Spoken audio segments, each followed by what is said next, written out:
Bonjour, je suis Laurent Hoth, philosophe social, et nous allons commencer par ce clip, un ensemble de vidéos documentaires concernant la pédagogie sociale.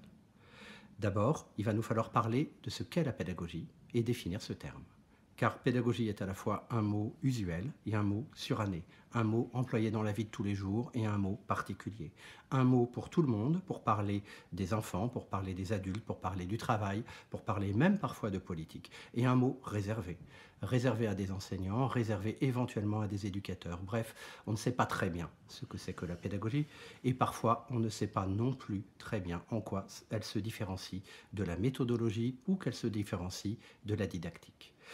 Il va falloir donc déjà définir le mot. Qu'est-ce que la pédagogie?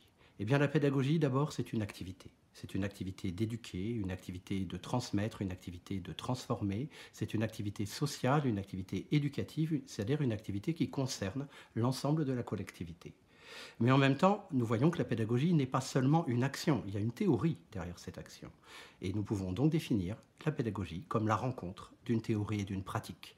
C'est-à-dire que la pédagogie, ce serait finalement ce que chaque acteur social, chaque acteur éducatif, chaque individu peut se constituer comme théorie de son action, comme théorie de son activité sociale, comment il peut réfléchir à cette activité sociale, comment il peut la faire évoluer par la théorie. Et en même temps, la pédagogie, c'est aussi une invitation à passer à l'activité, une invitation à passer à l'intervention et à pratiquer les théories qu'on s'est données.